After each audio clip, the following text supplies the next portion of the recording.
You either die a hero, or you live long enough to see yourself become the villain. Existe algo muito estranho em algumas histórias.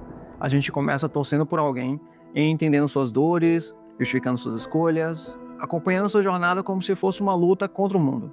Até perceber tarde demais que aquela história não era sobre um herói vencendo o mal, mas sim sobre um herói se tornando o mal.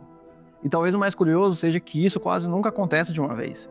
Não existe um único momento mágico em que alguém simplesmente cruza uma linha e vira outra pessoa. Na maioria das vezes, o que existe é uma sequência de concessões. Talvez seja por isso que algumas das quedas mais marcantes da ficção funcionam tão bem, porque elas não parecem distantes, mas sim parecem impossíveis. E poucos personagens mostram isso tão bem quanto os que eu trouxe aqui. São três personagens muito diferentes, de histórias muito diferentes, mas que compartilham algo essencial.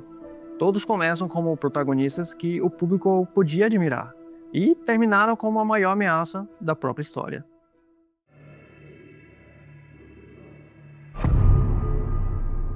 O que torna a queda do Anakin tão forte não é só o fato de ele virar Darth Vader.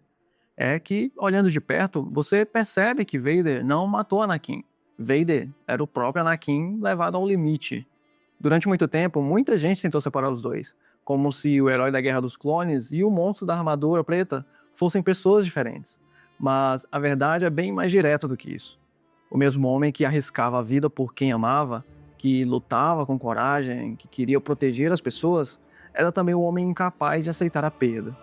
E foi justamente essa incapacidade que destruiu tudo. Anakin era movido pelo medo, não medo de morrer, mas medo de perder. Perder a mãe, perder Obi-Wan, perder Padmé, perder qualquer pessoa que desse sentido à vida dele. E isso é o que torna a queda dele tão humana, porque no começo esse medo parece até compreensível. Parece amor, parece lealdade, mas é uma intensidade muito emocional.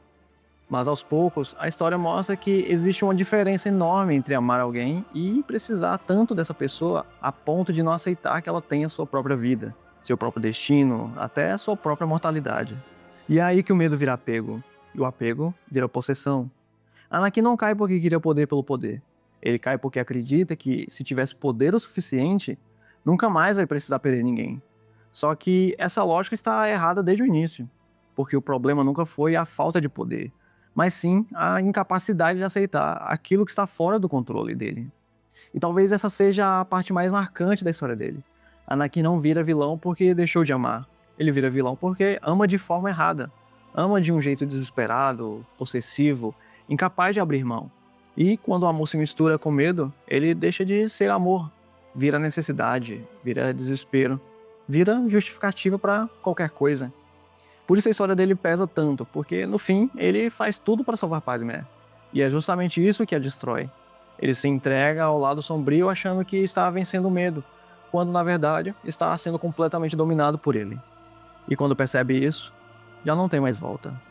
Anakin é o tipo de personagem que prova que um herói não precisa abandonar suas qualidades para virar vilão.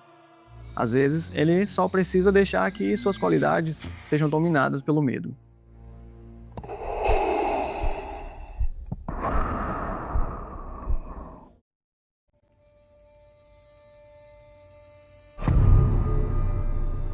Se Anakin é a história de alguém destruído pelo medo de perder, Walter White é a história de alguém consumido pela necessidade de provar valor.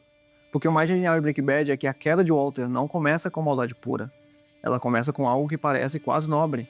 Um homem doente, frustrado, com pouco dinheiro, vendo a própria vida escapar, decide fazer algo extremo para garantir o futuro da sua família. E é exatamente aí que a série te pega. Porque no começo você entende ele. Talvez não concorde completamente, mas sim, você entende. O Walter parece um homem comum, esmagado por uma vida pequena demais para um potencial que ele tinha, tão gigantesco. Not to tell you your business, but I'm not sure I agree. What do you mean? Well, I mean, you showed me that notebook, and from what I saw, and this is just my humble opinion, from what I saw on those papers, genius? Not so much. Um professor brilhante, humilhado pela própria rotina, vendo o tempo acabar. Então, quando ele entra no crime, a história te dá uma justificativa emocional forte o bastante para você continuar ao lado dele. Só que o Walter nunca foi só um homem tentando ajudar a família. Essa é a máscara. O que existia por baixo disso era outra coisa. Um orgulho ressentido, vaidade, a necessidade de provar para si mesmo e para o mundo que ele era muito mais do que aquela vida medíocre deixava parecer. E Breaking Bad é brilhante justamente porque não revela isso de uma vez. Ele vai deixando esse lado aparecer aos poucos.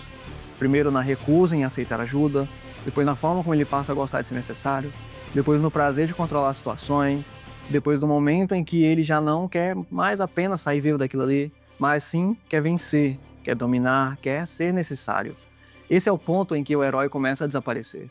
Não quando ele entra no crime, mas quando o motivo deixa de ser sobrevivência e passa a ser ego. Walter se convence de que tudo é pela família durante muito tempo, e parte do público se convence junto disso. Mas a própria série vai desmontando isso. Ela mostra que em vários momentos ele já tinha saída, já tinha dinheiro suficiente, já tinha opção de parar, e ainda assim continuou. Por quê? Porque no fundo a metanfetamina nunca foi o centro da história. O centro da história sempre foi um homem que passou a vida inteira se sentindo pequeno. E que quando finalmente encontrou uma forma de se sentir grande, não conseguiu mais largar. You're in danger. Who are you talking to right now? Who is it you think you see? Do you know how much I make a year? I mean, even if I told you, you wouldn't believe it. Do you know what would happen if I suddenly decided to stop going into work? A business big enough that it could be listed on the NASDAQ goes belly up. Disappears. It ceases to exist without me. No, you clearly don't know who you're talking to, so let me clue you in. I am not in danger, Skylar. I am the danger. A guy opens his door and gets shot, and you think that of me? No. I am the one who knocks. Walter não é assustador porque virou criminoso. Ele é assustador porque transforma sua ferida mais íntima em motor para destruir todo mundo ao redor. A cada temporada ele cruza uma linha nova e aprende a conviver com isso. Primeiro hesita, depois racionaliza, depois aceita, e no final já existe algo inevitável naquela figura. Ele não quer mais só dinheiro, ele quer império, ele quer legado, ele quer controle e principalmente ele quer que o mundo reconheça que ele foi alguém. E talvez nenhuma frase resuma isso melhor do que quando ele finalmente admite no fim que não fez aquilo pela família, fez porque gostava, porque era bom naquilo, porque se sentia vivo. E isso transforma toda a jornada dele, porque agora fica claro que o herói da própria casa, o homem que dizia estar fazendo tudo por amor, já tinha virado vilão há muito tempo. Só faltava coragem de admitir.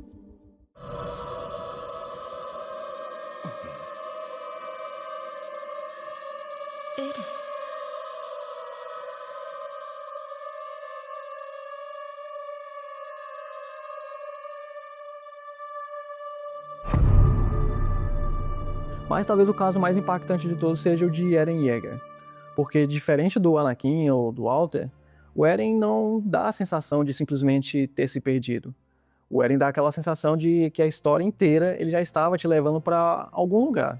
E de repente você percebe que aquele lugar sempre esteve ali. O mais marcante do arco do Eren é que no final a sensação não é exatamente de transformação, mas sim de revelação. Durante muito tempo, Shingeki no Kyojin te ensina a olhar o Eren como o garoto revoltado que queria liberdade, que queria destruir os titãs, que queria lutar contra o que o aprisionava à humanidade. E no começo, isso funciona perfeitamente, porque a história parece simples, só que tudo começa a mudar. Os inimigos deixam de ser simples, o mundo ganha camadas, as pessoas do outro lado deixam de ser monstros e passam a ser humanas. E nesse processo, a história vai amadurecendo. Mas o Eren não muda da mesma forma. Enquanto a história ganha empatia, o desejo dele continua o mesmo. E é aí que tudo muda, porque o Eren não chega ao final sem entender o mundo. Ele entende, ele vê, ele sente e reconhece que do outro lado existem pessoas como ele. E mesmo assim, continua. Isso muda completamente o peso do personagem. Ele não destrói por ignorância, ele destrói sabendo, e isso tira qualquer justificativa confortável. No caso de Anakin, você vê medo. No caso de Walter, você vê orgulho. E no caso do Eren, você vê a vontade. Uma vontade que não aceita limite. Que não aceita o mundo como ele é. Que não aceita que a realidade não corresponde ao sonho dele. E quando isso acontece, a única solução que ele encontra é simples. Se o mundo não é como ele quer, então o mundo precisa desaparecer. Talvez seja por isso que tanta gente resiste ao final dele. Porque aceitar o Eren exige aceitar que o protagonista não foi corrompido no final. No fundo, o que une Anakin, Walter e Eren não é só o fato de terem virado vilões. É que todos começam com algo que parecia justificável. Um queria salvar quem amava, outro queria deixar algo para a família, e o outro que queria ser livre. Nada disso parece errado no começo. O problema começa quando ideias deixam de ter limites.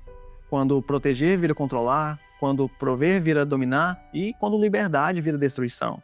E talvez seja isso que torna essas histórias tão fortes, porque elas mostram que a queda de um herói não começa com uma grande decisão, mas sim com pequenas escolhas que parecem certas demais para serem questionadas. E quando você percebe, já é tarde. Mas agora eu quero saber de você. Qual dessas transformações mais te marcou? Anakin, Walter, Eren ou algum outro personagem? Deixa aqui nos comentários. Eu vou ficando por aqui.